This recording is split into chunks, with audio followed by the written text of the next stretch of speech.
چلیں آج ایک ایسی گہری کہانی سنتے ہیں جو ہمیں خاندان، شکر گزاری اور چھپی ہوئی حکمت کا ایک ایسا سبق سکھاتی ہے جو کبھی پرانا نہیں ہوتا۔ لیکن سوال یہ پیدا ہوتا ہے کہ آخر ایک نبی اپنے والد کے صرف ایک، وہ بھی اشارے والے پیغام پر اپنی بیوی کو طلاق جیسا بڑا قدم اٹھانے کا کیوں سوچے گا؟ آئیے اس راز کے پیچھے کی حکمت کو سمجھتے ہیں۔ تو چلیں شروع کرتے ہیں اس کہانی کا پہلا حصہ، جو ایک معجزاتی پیدائش سے شروع ہو کر ایک بہت ہی پراسرار حکم پر پہنچتا ہے۔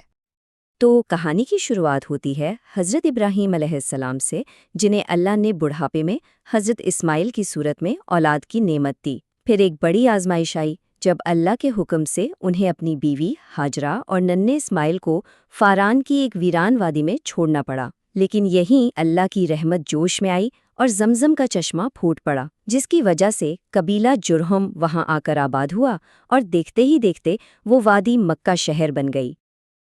وقت گزرتا گیا اور حضرت اسماعیل علیہ السلام اسی قبیلے میں جوان ہوئے۔ وہ ایک بہترین شکاری بنے اور ان کی شادی قبیلہ جرہم کی ہی ایک خاتون امارہ سے ہو گئی۔ اور بس یہیں سے کہانی کا اصل امتحان شروع ہوتا ہے۔ اب ہم آتے ہیں کہانی کے اس موڑ پر جہاں پہلی دہلیز کا امتحان ہوتا ہے، یعنی شکایت۔ یہ ایک غیر متوقع ملاقات تھی جس نے ایک کردار کی اصلیت کو سامنے لا دیا۔ ہوا کچھ یوں کہ ایک دن جب حضرت اسماعیل علیہ السلام شکار کے لیے باہر تھے تو ان کے والد حضرت ابراہیم علیہ السلام ایک طویل عرصے کے بعد اپنے بیٹے اور بہو سے ملنے کے لیے آئے۔ دروازے پر ان کی ملاقات اپنی بہو امارہ سے ہوئی۔ حضرت ابراہیم نے بہت ہی سادہ سا سوال کیا، گھر کا گزر بسر کیسا چل رہا ہے، حالات کیسے ہیں؟ اس بظاہر عام سے سوال کے جواب میں امارہ نے فوراً شکایتوں کا انبار لگا دیا۔ ہمارا تو بہت ہی برا حال ہے، ہم بڑی تنگی اور مصیبت میں زندگی گزار رہے ہیں۔ ان کے ہر لفظ سے ناشکری اور بے صبری جھلک رہی تھی۔ یہ جواب صرف حالات کا بیان نہیں تھا، بلکہ یہ ایک رویے کی عکاسی کر رہا تھا، عدم اطمینان اور اللہ کی نعمتوں پر ناشکری کا رویہ۔ حضرت ابراہیم علیہ السلام تو نبی تھے، ان کی بصیرت نے فوراً بھانپ لیا کہ یہ رویہ ان کے بیٹے کے گھر کی بنیادوں کو کھوکھلا کر رہا ہے۔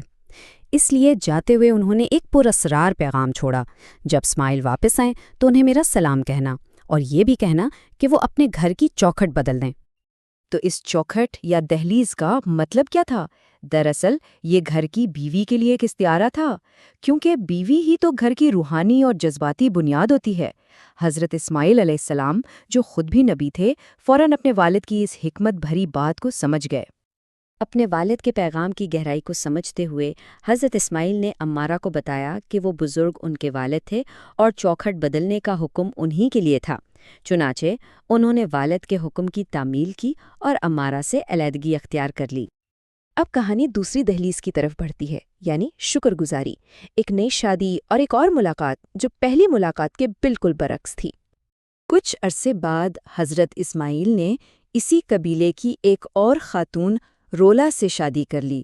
وہ اپنی نیکی، صبر اور ہر حال میں شکر کرنے کی عادت کی وجہ سے جانی جاتی تھیں۔ کچھ وقت گزرا اور حضرت ابراہیم علیہ السلام دوبارہ اپنے بیٹے سے ملنے آئے۔ اس بار بھی حضرت اسماعیل شکار پر گئے ہوئے تھے۔ انہوں نے اپنی نئی بہو رولا سے بھی بالکل وہی سوال پوچھا، تمہارا گزر بسر کیسا ہو رہا ہے؟ لیکن اس بار جواب میں زمین آسمان کا فرق تھا۔ رولا نے مسکراتے ہوئے کہا، اللہ کا لاکھ لاکھ شکر ہے، ہم بہت اچھے حال میں ہیں اور بہت خوش ہیں۔ اللہ نے ہمیں بہت کچھ دے رکھا ہے۔ ان کے الفاظ میں شکر اور قناعت تھی۔ یہ جواب سن کر حضرت ابراہیم علیہ السلام کا دل خوشی سے بھر گیا۔ جاتے ہوئے انہوں نے ایک نیا پیغام دیا، جب تمہارا شوہر گھر آئے تو اسے کہنا کہ وہ اپنے گھر کی چوکھٹ کو قائم رکھے، اسے محفوظ رکھے۔ اور اب آئیے اس کہانی کے سب سے اہم سبق کی طرف چلتے ہیں، قناعت کی برکت۔ دو بالکل مختلف رویے اور ان کے دو بالکل مختلف نتائج۔ یہاں دونوں دہلیزوں کا فرق بالکل صاف نظر آتا ہے۔ ایک طرف امارہ، جن کا رویہ شکایت بھرا تھا اور نتیجہ کیا نکلا؟ علیحدگی۔ دوسری طرف رولا، جن کا رویہ شکر گزاری کا تھا اور نتیجہ گھر میں برکت اور خوشحالی۔ اور یہ برکت صرف احساس تک ہی نہیں رہی۔ اللہ نے حضرت اسماعیل اور شکر گزار روحلا کے اس بابرکت رشتے سے انہیں 12 بیٹوں کی نعمت سے نوازا، اور یہ برکت نسلوں تک جاری رہی۔ انہی کی اولاد سے عرب کا وہ عظیم قبیلہ قریش وجود میں آیا، جس میں ہمارے پیارے نبی حضرت محمد صلی اللہ علیہ وسلم پیدا ہوئے۔ تو اس پوری کہانی سے ہم کیا سیکھتے ہیں؟ پہلی بات کہ گھر کی اصل بنیاد اس میں رہنے والوں کے رویے پر ہوتی ہے۔ دوسری، شکر گزاری برکتوں کو اپنی طرف کھینچتی ہے جبکہ ناشکری انہیں بھگا دیتی ہے۔ تیسری، کہ شریک حیات کو مشکل وقت میں ایک دوسرے کی عزت کا پردہ رکھنا چاہیے۔ چوتھی، کہ حقیقی اطمینان کا تعلق مال و دولت سے نہیں، دل کے سکون سے ہے۔ اور آخر میں کہ ہمارے چھوٹے چھوٹے فیصلے بھی نسلوں پر گہرے اثرات ڈال سکتے ہیں۔